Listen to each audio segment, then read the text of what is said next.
මේවා අපේ සංස්කෘතියත් එක්ක බැඳිච්ච හෙළේ මහා සංස්කෘතික මංගල්‍යය කියලා අපි හඳුන්වන්නේ අනාදිමත් කාලයක ඉඳන් අපේ සංස්කෘතියත් එක්ක බැඳිච්ච මේවා යහපත් ගුණාංග රැසක් තියෙනවා.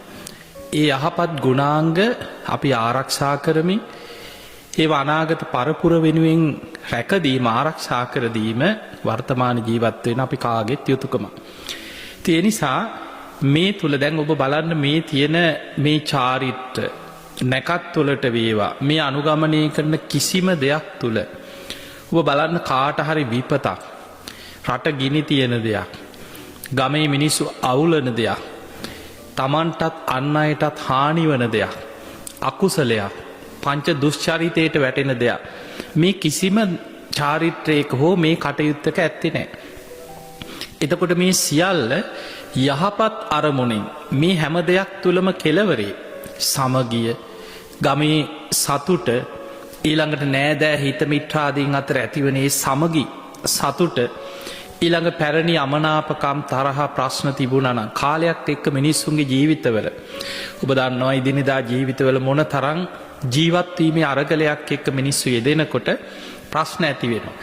ඒ ප්‍රශ්නත් එක්ක තරහ අමනාපකම් කේලම් බොරු මෙන්න මේවත් එක්ක මිනිස්සු අතර අඩදපර වෙනවා රණ්ඩු සරුවල් වෙනවා සමහර වෙලාවට ඒවා බොහෝ දුරදිග ගිහිල්ලා ලොකු ගැටුම් වලින් අපරාධ වලින් කෙලවර වෙන දේවලුත් තියෙනවා.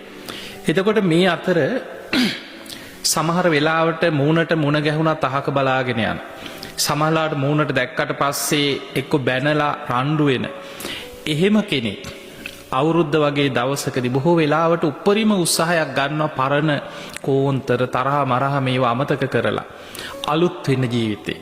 ඒ නිසා අපි ඉස්සර ඒ කියන්නේ දැන් මේ අපි භාවිතා කරන මේ කැලෙන්ඩරේ හැටියට මේ ක්‍රිස්තු වර්ෂ කැලෙන්ඩරයට කලින් මිනිස්සු මේ සූර්යා මීන රාශිය මේෂ රාශියට මේ යන මෙන්න මේ අලුත් අවුරුදු උදාවත් එක්ක මේ අවුරුදු කැලෙන්ඩරයක් හැටියට ඒ අවුරුද්ද මේ සූර්යා එක්ක බැඳිච්ච සූර්ය වර්ෂය මිනිස්සු භාවිතාවට ගත්තා.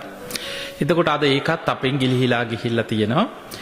ඊළඟට අපි දන්නවා අපේ බුදුරජාණන් වහන්සේ පහළ වීමත් සමග බුද්ධ වර්ෂය බෞද්ධයෝ හැටියට අපි භාවිතාවට ගත්තා.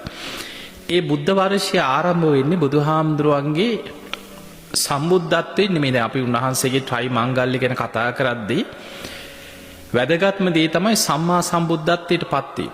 එතකොට උන්වහන්සේගේ බුද්ධත්වයෙන් බුද්ධ වර්ෂය ආරම්භ වුණා නෙමෙයි. ඊට පස්සේ අපි දන්නවා කෙනෙක්ගේ ජීවිතේ වටිනාම දැන් වර්තමාන කෙනෙක්ගේ උපන්දිනයක්නේ සමරන්නේ. අපේ බෝසතාණන් වහන්සේගේ සිද්ධාර්ථ ගෞතමයන් වහන්සේගේ එදා ලුම්බිනි සල්වනේ පින්වන්ත මහාමායා දේවිය කුසින් බිහිවෙච්ච ඒ උපත සිහිපත් කරලා බුද්ධ වර්ෂය සමරනවත් නෙමෙයි. උන්වහන්සේ කිසිම තැනක කිසිම දේශනාවක මහණෙනි අද මගේ උපන්දිනේ කියලා විශේෂ පින්කමක් හරි සූදානම් කරලා උන්වහන්සේට දැන් අනාථපිණ්ඩික සිටුතුමා විසාකා මහෝපාසිකා වගේ බොහෝ සද්ධාවන්ත දායක කාරකාදී රාජරාජ මහා මාත්‍යවරු එදා බුද්ධ ශාසනයත් එක්ක බැඳිච්ච දායකයෝ හිටියා. එතකොට මේ කවුරුත් බුදුහාමුදුරන්ගේ උපන්දිනේ වෙනුවෙන් උපන්දින උත්සවයක් සූදානම් කරලා පින්කමක් සූදානම් එහෙම දෙයක් අපිට ධර්ම ග්‍රන්ථවල දකින්න ලැබෙන්නේ නැහැ. හැබැයි බුදුරජාණන් වහන්සේ පිරිනිවන් පෑමත් සමග මහරහතන් වහන්සේලා තමයි අදට බුදුරජාණන් වහන්සේ පිරිනිවන් පාලා මාසයක් වෙනවා. අදට බුදුරජාණන් වහන්සේ පිරිනිවන් පාලා මාස 3ක් වෙනවා. දැන් පළවෙනි ධර්ම සංගායනාවේ පටන් ගත්තේ අන්නේ විදිහට. උන්වහන්සේ පිරිනිවන් පාලා මාස 3ක් වෙන ඒ දවසේ පුන් පොහෝ දවසේ තමයි ප්‍රථම ධර්ම සංගායනාවට දින යොදාගත්තේ. ඊළඟට බුදුරජාණන් වහන්සේ පිරිනිවන් පාලා අවුරුදු 100ක් වෙන ඒ දිනේ මුල් කරගෙන දෙවනි ධර්ම සංගායනාවට දින යොදාගත්තා. එතකොට ශාසනික කටයුතු වලදී අදට බුදුහාමුදුරුවෝ පිරිනිවන් පාලා අවුරුද්දයි 2යි 3යි මේ විදිහට කරපු ගණනය කිරීම තමයි බුද්ධ වර්ෂයක් හැටියට අපේ භාවිතාවට ගත්තේ.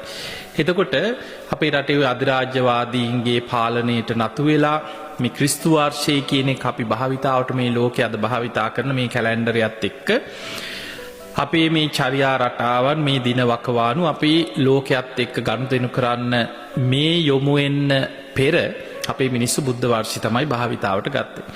එතකොට අද සූර්ය වර්ෂය අපෙන් ගිලිහිලා තියෙනවා, බුද්ධ වර්ෂය අපෙන් ගිලිහිලා තියෙනවා.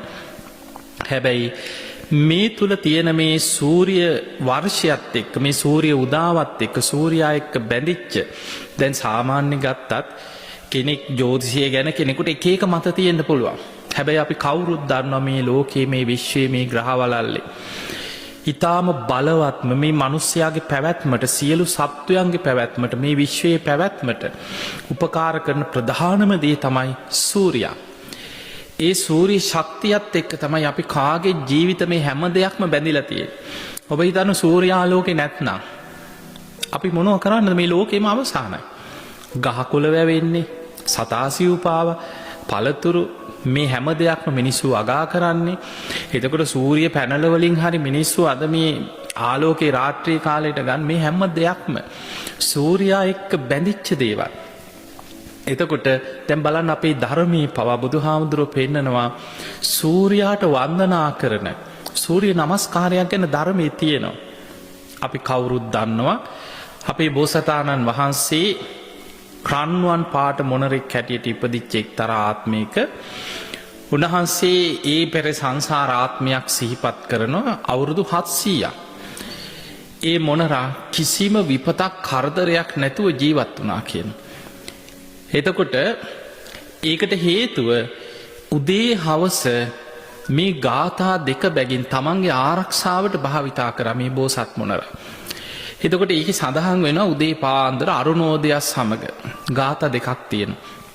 උදේචයන් චක්කුමායේක රාජා හරිස්ස වන්නෝ පටවිප්ප භාසෝ තන්තන් නමස්සාමි හරිස්ස වන්නම් පටවිප්ප භාසං තයජ්ජ ගුත්තා විහරේමු දිවසං. එතකොට මේ පළවෙනි ගාථාවෙන් තියෙන උදේචයන් චක්කුමායේක රාජා, උදෑසනින් මේ ලෝකයාටම ඇස් පහල කරලා දෙන චක්කුමා ඒක රාජා, එකම රජු ලෙස, මේ විශ්වයේ එකම රජු ලෙස සූර්ය උදාව සිද්ධ වෙනවා. හරිස්ස වන්නෝ පටවිප්ප භාසෝ, මේ ලෝකේම රන්වන් රැස්වලින් විහිදිලා ලෝකෙ බැබලෙනවා. රත්තරම් පාට ආලෝක ලෝකෙට විහිදෙනවා. එතකොට තන්තන් නමස්සාමි හරිස්ස වන්නම් පටවිප්ප භාසම්, මේ ලෝකේම බබලවන, ලෝකයේ ආලෝකමත් කර, ලෝකයට රන්වන් රැස් විහිදන මේ සූර්යාට තන්තන් නමස්සාමි, මගේ නමස්කාරය වේවා. එතකොට සූර්යාට වඳිනවා, සූර්යාට ගෞරව කරන උදේ පාන්දර අරුණෝදයත් සමග, සූර්ය උදාවත් සමගම සූර්යාට ගෞරව කරනවා. එතකොට බලන්න මේ සූර්යාට ගෞරව කරලා ඊළඟට අධිෂ්ඨාන කරනවා තයජ්ජ ගුත්තා විහරේමු දිවසං. අද දවල් කාලේ පුරා මේ සූර්යාලෝකයත් එක්ක මං දහසකුත් වැඩ කටයුතු වල යෙදෙන මිනිස්සු උදේ රස්සාවට යනවා, කුඹුරු වැඩ කරනවා නම් ගොවිතැන් වැඩ පටන් ගන්නවා, ළමයි ඉස්කෝලේ යනවා, ගෙවල් දොරවල් වල වැඩ පටන් ගන්නවා. දවසේ වැඩ පටන් ගන්න උදෑසන සූර්යාලෝකයත් එක්ක.